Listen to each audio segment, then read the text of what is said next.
KW Continente presenta los análisis y comentarios del ingeniero José Isabel Blandón y Fernando Correa. Muy buenos días, Panamá. Hoy es viernes 19 de marzo. Hoy es día de San José. Por ende, pues muchos países celebran hoy como el Día del Padre. Igual, pues, si de ver en tiempos normales hubiera sido la gran cabalgata en la hermosa capital chiricana. Pero ya vendrán mejores cabalgatas y mejores días. Un día en el que empezamos, bueno, hablando de economía, pues porque Moody's baja la calificación del Canal de Panamá. Lo hace estable a largo plazo, pero ¿qué significan estas rebajas y estas, pues, cómo nos está viendo el mundo y qué correcciones debemos tomar para que nuestra economía pues siga siendo aquella gran economía que estaba dando el ejemplo en el resto del mundo, con 30 años de crecimiento constante? Un día en el que pues, el juicio de Arquesio Arias se pospone para el mes de abril. ¿Qué dijo la Corte Suprema o este tribunal sobre las garantías de Ricardo Martinelli sobre su imputación obviada durante el proceso en la Corte Suprema de Justicia? ¿Qué puede implicar todo esto? En un día en el que pues, empezó la conferencia de Anchorage, allá entre chinos y norteamericanos. Igualmente, 13 policías asesinados ayer en México. Una escalada de violencia y que, por cierto, el informe de Economist habla del deterioro del Estado mexicano exactamente inundado por el crimen organizado y el narcotráfico. Un día en el que pues, también habrá que hablar sobre esa donación que Estados Unidos hará tanto a Canadá como a México en el tema de vacunas. Atención, porque, bueno, Francia, la situación del COVID se salió de control. Desde hoy está confinado todo el país. 3 millones de casos activos en la República Gala. Atención porque don Monchi Díaz dice que el 3, el 4 y el 1 son sus decenas sugeridas. Dice que no hay que perderle de vista el 2. Así que pues, va a jugar bastante bajo, según Monchi Díaz, el domingo. Don José. Buenos días, Fernando. Buenos días. Recuerde, Fernando, que hoy es viernes. Hoy es viernes. Y el cuerpo sabe que es viernes, usted sabe que es viernes, su cuerpo sabe que es viernes, pero no actúe como si fuera un viernes normal. Sí, recuerden que se Estamos está en guerra. pensando en extender el toque de queda a la medianoche, pero todavía no se ha hecho. Estamos en guerra. Por eso a mí me llama la atención cuando yo veo noticias importantes, porque esta es una guerra mundial. Esto no es que está escapando a Panamá. No. Esta es una guerra mundial. Le voy a decir la noticia más importante de esta guerra mundial. Los Estados Unidos hoy, bajo la administración Biden, llega a 100 millones de vacunados. Llega a 116 millones y algo, pero hay 16 millones que se dieron bajo la administración del presidente Trump. Y hay 116 millones y algo que se cumplen hoy, de los cuales los 100 millones estos es lo que el presidente Biden prometió en sus primeros 100 días. Hoy se cumplen 58 días de la administración Biden y en los Estados Unidos se han aplicado, Fernando, desde el 20 de enero, 100 millones de dosis a personas. Y hay un porcentaje de la población de 12% que tiene las 2 vacunas ya. Ellos esperan que para mayo y junio tengan todas las vacunas. Es decir, el esfuerzo ha sido gigantesco. Esta es una de las acciones más importantes en el mundo en términos del volumen de población. Otro de los focos del mundo están puestos sobre nuestra pequeña república por el avance en positivo ahora que hemos hecho nosotros en la lucha contra el COVID. Ahora se lo cuento más adelante. Eso es importante. Pero también es importante otra noticia, Fernando, que yo veo mucha gente que habla de los derechos humanos y de la necesidad de la lucha por las mujeres, sí. Y yo no lo veo militando en nada. Nada más cuando soy un problemita por ahí secundario, porque ¿te acuerdas el niño indígena que fue encontrado amarrado y el padre? Entonces van al hecho y no a la trascendencia detrás de esa pobreza. ¿Qué explica ese fenómeno? Le digo por qué. En la lucha por la participación de la mujer en la vida política, ayer se dio un hecho sin precedentes en África. Y yo no veo a las militantes panameñas. ¿Cuál es ese hecho? Tanzania. Samia Suluhu Hassan, asume la presidencia de Tanzania. La primera mujer. ¿Usted se ha fijado, mi querido amigo y estimados televidentes y radioescuchas, que pocas dirigentes femeninas han sido destacadas en el mundo? Las hay, Sí. africanas. Pero los hombres, porque es un estado, es un continente machista. Por excelencia. Por excelencia. Esta señora, que es casi prácticamente la cara opuesta del señor Magufuli, Que desapareció. que dijo que él era el hombre que no creía en el COVID. Uy, que no creía Y en hay, COVID. hay rumores ahora de que el COVID fue que lo llevó al paro cardíaco, que dicen que lo mató. Que lo mató. Porque en África todo es un misterio. Este presidente se conocía como el tractor o el bulldozer, como quiera que lo llamaban. Pero llevó a Tanzania a una de las crisis más grandes políticas por la persecución, la destrucción de las libertades. Bueno, esta señora es lo opuesto. Esta es una mujer más modesta. Es un avance de la mujer importantísimo. Usted me pregunta, ¿quién es Tanzania? Bueno, busque en el mapa y tenga algo que hace este viernes. Tanzania. Y vea la importancia. Este es un país de 50 y tantos millones de habitantes, Sí. para que tengan una idea clara de qué estamos hablando. Bueno, ese hecho, el hecho del avance de nosotros y el retroceso en Brasil constituyen, digamos, las noticias más importantes que se han destacado en este momento. Fíjese lo que dice el señor Bolsonaro. Dice su amigo ¿no? Bolsonaro, presidente de Brasil, que todo este ataque no es contra el COVID, es contra él. Es un ataque dirigido contra él. Pero ¿quién dirige el Estado de Brasil? Sí. Él. ¿Qué ha hecho él? Ignorar el virus. Ignorarlo. Al punto de que hoy Brasil termina ayer con más de 3.000 muertos y termina con siendo el país de mayor nivel de producción de casos diarios y con la probabilidad de estar produciendo nuevas variantes. En un país en el que el presidente ha sido incapaz de entender Yo a creo qué que más enemigos que se enfrenta. ignorarlo, él ha tratado de renegar del virus desde el principio. Es decir, porque le ha dicho que todo era un resfriadiño, que no sale con máscaras de maricón, que cosas como él, lo único que han hecho es que, bueno, estos números que vamos a darle más adelante. Y cosas como esta, por ejemplo, ayer escuchaba al senador Paul, este senador que hasta que da molesta oírlo hablar. Allí se presenta el doctor Fauci, en una audiencia en el Senado, y este senador le dice a Fauci, si ya usted se vacunó, ¿para qué anda con esa de 2 mascarillas haciendo puro teatro? Oh. La respuesta del doctor Fauci sí, ya viene usted. Al panameño se traduce, ya viene usted con esas pendejadas. Sí. Y lo partió. Ay, es difícil, cuando usted no se idea cómo son los senadores, son primadonas, y cuando usted ellos pueden insultar, pero cuando usted lo pone en su lugar, trastabillan y comienzan a pedir respeto. Pero este es un hombre que no respeta nada.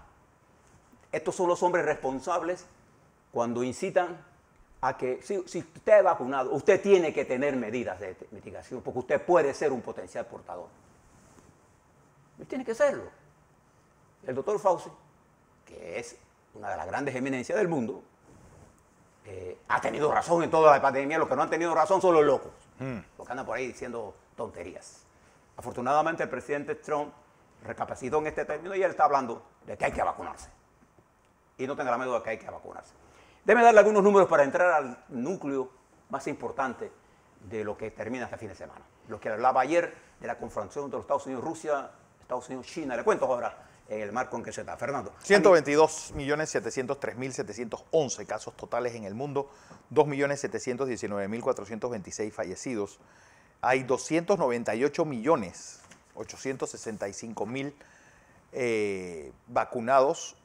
Hay 27.730.160 casos activos. Y atención porque ayer hubo 551.310 casos. La tasa de letalidad mundial es de 2.22. La tasa de letalidad de Panamá es 1.71. 71. Fernando, la tasa de letalidad de Panamá es, sí, 1.72. ¿Cuál es el nivel de Estados Unidos ahora mismo? Estados Unidos ayer tuvo 64.253 casos, 1.742 muertos. Ha habido 30.358.828 casos totales, 552.4 470 fallecidos, hay 7.277.730 casos activos y 1.82% de tasa de letalidad. Preste la atención a esto de lo que está pasando en Uruguay y Paraguay. Porque cuando nosotros siempre nos debemos alegrar de las cosas que pasan bien. Cuando algo pasa mal dentro de esta guerra, esto es lo que debe prender la luz roja y prestar atención. ¿Por qué en Paraguay, después de haber manejado esto también, ahora está fuera de control? Porque Brasil, el problema de Brasil es que ya el sistema sanitario está a su máximo. Y hay un lugar donde ya colapsó. Bolsonaro no se ha dado ni cuenta de eso. Pero en Uruguay y en Paraguay, fíjese los casos activos en Uruguay. En Uruguay ahora mismo, para que hagamos una comparación, pues Uruguay que tuvo bastante controlada la pandemia, hoy tiene 11.575 casos activos. Es un país... Y nosotros tenemos 5.299 casos activos. Ayer tuvieron 1.678 casos y 9 fallecidos. Y en el último pico nuestro en Panamá, el 15 de enero, por ahí, estuvimos en 57.000 casos positivos. Y hemos descendido 10 veces más. 5.200 casos. Eso es un Pero éxito. es que también estamos hablando mucho de Brasil, donde ayer hubo 84.146 La más alta casos, del mundo. donde hay 287.931 fallecidos, 11.793.865 casos activos, totales, y de los cuales hay 1.166.502 casos activos, una tasa de letalidad de 2.44. Y hemos perdido de vista Honduras. ¿Y por qué les digo Honduras? Honduras, pues, un país que ahora mismo tiene 107.386 casos activos. Bueno, imagínense la ocupación hospitalaria y el estado de la salud. las pocas cosas que tiene. De las pocas cosas que debe tener Honduras. 2.43% de tasa de letalidad. Y para hacerles una idea, ellos en toda la pandemia han tenido 180.796 casos, de los cuales 107.000 están activos en este momento. Otra noticia en positivo en esta guerra del mundo contra el SARS-CoV-2, que es el nombre del virus, la enfermedad que produce es la COVID-19, se conoce con ese nombre, pero el nombre del virus que le estoy dando, SARS-CoV-2, es que ayer la Unión Europea, la Comisión Técnica, Médica, Científica de la Unión Europea, convalidó el uso de la vacuna AstraZeneca y la consideró segura y eficaz. De hecho, ya ayer mismo arrancó la vacunación en algunos países, otros la estarán haciendo jueves y viernes en Europa. Esta es una noticia importantísima. Yo les dije a ustedes que los análisis indicaban que aún en el peor de los escenarios, el accionar positivo de la vacuna era inmensamente mayor a la población que se pudo haber visto afectada. No existiendo una correlación directa todavía probada científicamente entre la vacuna y la coagulación, le dieron el visto bueno y los países comienzan a consumir esta vacuna que recuerde que viene de un adenovirus, de un virus de la gripe de chimpancé que no es dañina al humano, es otro tipo de vacuna, pero que ya está disponible en el mercado, ya comienza otra vacunación. Entre más empujemos la vacunación, y eso es lo que estamos haciendo nosotros aquí también en Panamá, estamos buscando una salida en ese túnel. La luz está allá, no mire para atrás. La luz está al frente, que es la vacunación y las medidas de mitigación mientras alcanzamos la inmunidad de rebaño. Pero también, usted si tiene todo esto, se preguntará por qué los Estados Unidos le están mandando AstraZeneca a Canadá o le prometen. Y hay un preacuerdo entre México y los Estados Unidos porque el FDA de los Estados Unidos no ha aprobado la AstraZeneca. Entonces, la AstraZeneca. Y como consecuencia, los Estados Unidos, aunque la tengan, no la puede usar. Lo que ha hecho los Estados Unidos, como México y Canadá sí lo han aprobado, es, acuérdate que esas son sus fronteras. Todo el que mire las relaciones entre los estados, como que este es amigo mío, está equivocado. Las relaciones entre los estados son de intereses. Si usted lo entiende perfectamente bien, Sí, entiende la política exterior. De eso nos ha dado lecciones Colombia de sobra. Es decir, Colombia cuando quiere nos trata como un patio trasero y cuando Colombia quiere... reprende sus intereses. Los colombianos es amigo de nosotros. Nosotros debemos entender cómo convivir con ellos. Los intereses de ellos y los intereses de nosotros. Vale, listo. Si sabemos bien eso, tenemos la primera regla del juego puesto. Bueno, esta acción la hace el presidente Biden para tener una especie de positiva a opinión en los países donde él va a aplicar algunas medidas de control de lo que sea que vaya a controlar. Inmigración es un tema importantísimo. De manera que si nosotros entendemos la política en la realpolitik, como decía Kissinger, usted entiende que la vida no es de que yo soy amigo de los Estados Unidos y yo hago lo que los gringos hacen. No, los gringos no tienen amigos. Los poderes no tienen amigos. Y menos los imperios. Sí. Ellos tienen intereses. Eso siempre ha sido la historia de la humanidad. Igual que nosotros. Bueno, si no recordemos Cotto y lo que nos pasó hace 100 años ganando una guerra y perdiendo parte del... Por eso nosotros le ganamos la distrito guerra a de los Estados Unidos con respecto a lo que ellos consideraban era su canal. Ellos los construyeron, ellos lo hicieron, no sé, como dice Taft. Sí, I took Panama, no, Roosevelt. Bien, ¿qué decía él? I took Panama. Bien, porque ellos lo construyeron, ellos lo hicieron y eso era de ellos. Y vivieron aquí como si esto fuera de ellos. Bien, ¿por qué le ganamos? Por entender la realpolitik. Y hay que entenderla. De Bismarck. Fíjense de las cosas súper importantes que hablamos ayer en materia internacional que tienen relación con nosotros.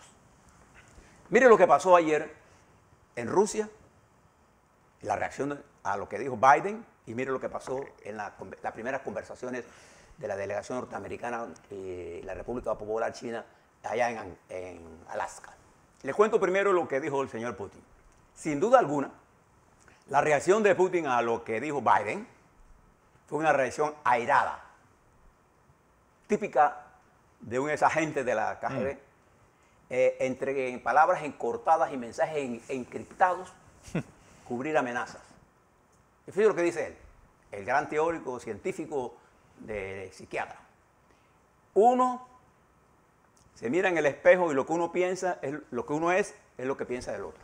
¿Usted ha visto que esa teoría es cierta? Mírate la lógica de eso. Yo para pensar de Fernando no tengo que mirarme en el espejo.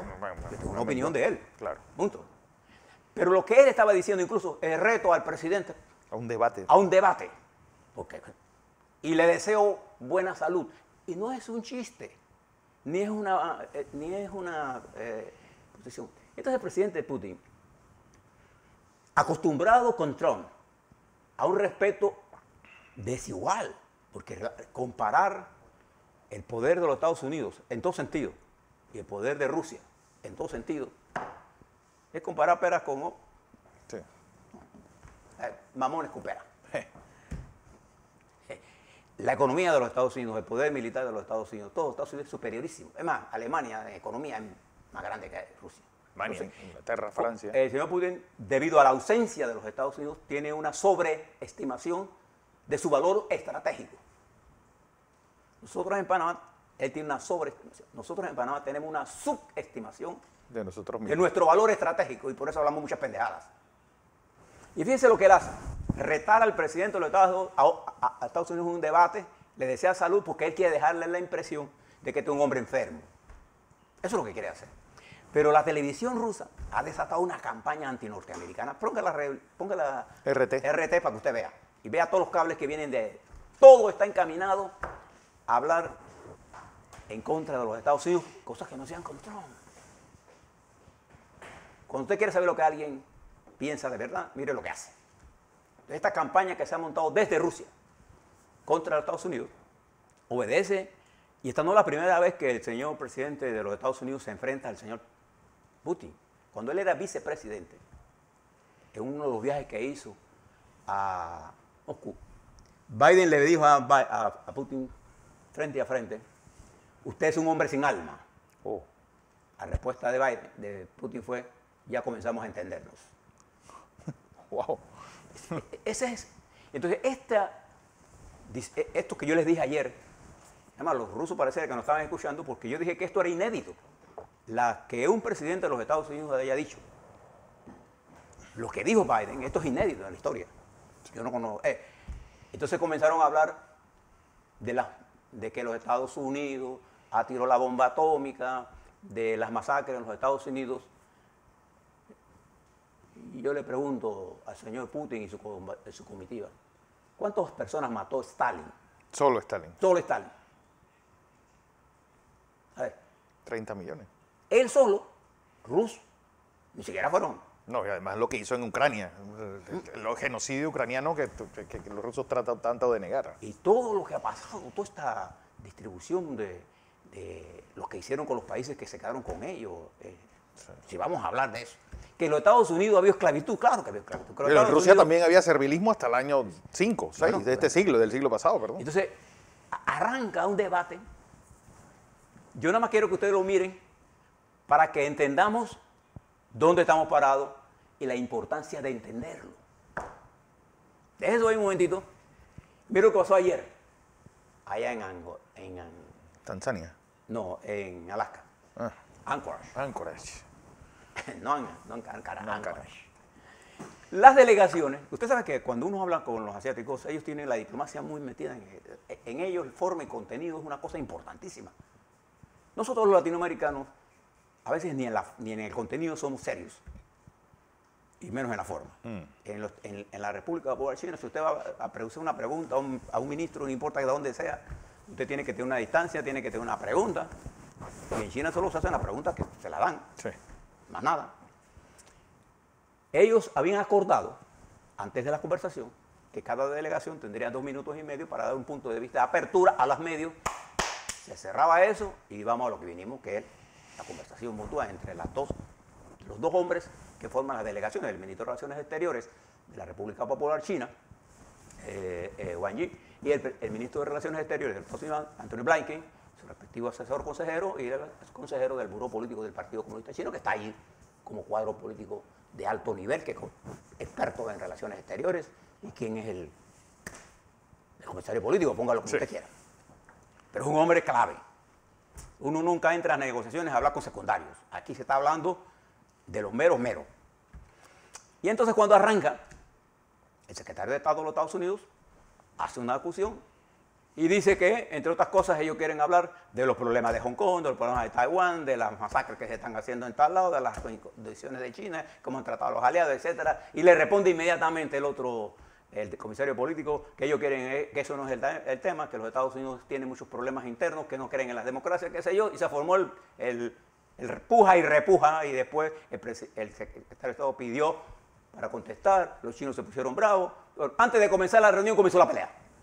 Es lo que le quiero contar con esto es la tensión y la seriedad y la magnitud de los problemas en discusión. Si usted mira la bolsa de valores, Estados Unidos, el Nasdaq, las tecnológicas, son las que más se estremecen con estas discusiones. Cayó casi como 400 puntos ayer, entre otras cosas.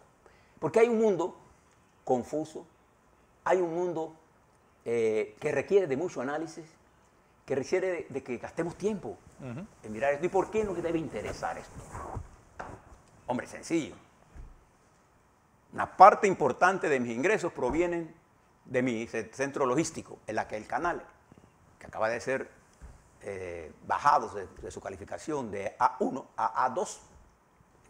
Pero con perspectiva estable, que es lo más importante. Y esto es importante para nosotros porque está ahí sentado en Alaska. El 1 y el 2. El 1 y el 2 de la economía del mundo, el primer usuario del canal de Panamá y nuestro socio estratégico de inversión más importante, los Estados Unidos. Y además, hombre, el dólar circula en Panamá a través de un acuerdo que tenemos con los Estados Unidos. Desde que somos ¿Tienen república. alguna duda? Y tenemos un tratado de seguridad. No se olviden de cuál es nuestra relación. Lo único que está digo del canal de Panamá es el tratado de seguridad. El tratado de neutralidad. En neutralidad, perdón. Entonces, nuestras relaciones están definidas, pero también están en juego y tenemos que saber. ¿Nosotros necesitamos a China? Claro que necesitamos a China. ¿Necesitamos tener relaciones con la República Popular China? Claro que tenemos que hacer. Pero tiene que ser en términos respetuosos. Tiene que ser en términos de entender la realidad que está ocurriendo. Por eso debemos darle seguimiento. Queremos que haya un entendimiento entre los Estados Unidos y China. Claro que es importante. Porque China comprende que ella tendría grandes dificultades en intervenir en las áreas de influencia de los Estados Unidos. Si hay alguien en el mundo que comprende la geopolítica de la distribución del poder, son los chinos. Le doy un ejemplo. Cuando nosotros negociamos con ellos el acuerdo comercial, que reconocíamos a Taiwán como país libre, teníamos nuestra embajada allá y con ellos teníamos una oficina de negocio. Este es el único acuerdo que China llegó. con el mundo, yo con Panamá.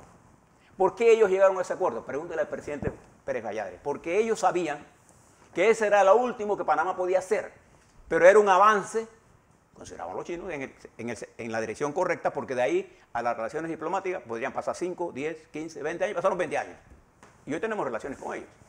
Pero eso hubiera sido imposible en el momento en que Pérez Gallagher entró en esa negociación, porque todavía faltaba para el cumplimiento de los tratados Torrijos-Carter y la salida de los Estados Unidos definitiva el 31 de diciembre del 99. De manera que los chinos sí saben determinar que en un grupo de relaciones que es estratégico y donde ellos deben entrar. Por eso que para ellos Taiwán, Hong Kong, son cosas estratégicas, porque ellos dicen que ese es su territorio y que ahí ellos hacen lo que da la gana. Porque hay una falta de comprensión también en que el mundo nuevo es nuevo. Yo no puedo estar exigiendo cosas. La apertura. ¿Dónde cree usted que hay más apertura? ¿En los Estados Unidos o en China? Ya. En los Estados Unidos hay más apertura. Claro. ¿Hay discriminación en los Estados Unidos? Claro, bueno, acabamos de ver un incidente brutal contra los chinos, los asiáticos en general, por esa campaña que comenzó con toda violencia el presidente Trump, de decir el virus chino, el virus chino, el virus chino. Y entonces eso va generando un odio. En estos días mataron 6 y mire, el incidente en California fue brutal lo que hicieron contra una anciana. Entonces esto lo entienden el mundo. Entonces nosotros ahora mismo, posesionados en esta confrontación, recuerde, Inglaterra ahora busca un papel, necesita un aliado en la región nuestra. Recuerde Europa, moviéndose todavía. Fíjese lo que está haciendo el presidente Macron. Enfrenta una grave oposición al cierre por el COVID. Y hay países importantes que están retrocediendo y hay países pequeños de economías medianas, como nosotros, que estamos avanzando en positivo. Entonces, en ese mundo, nosotros tenemos que entender la dinámica mundial. Exacto. Le cuento esto para que refuerce lo que hablamos ayer, porque esto termina hoy, pero las secuelas de esto están en el aire ya. Entonces, lo que queremos nosotros es que usted piense, tome sus decisiones y no se deje guiar por simplismos que requieren de un análisis muy agudo, muy profundo. Así es.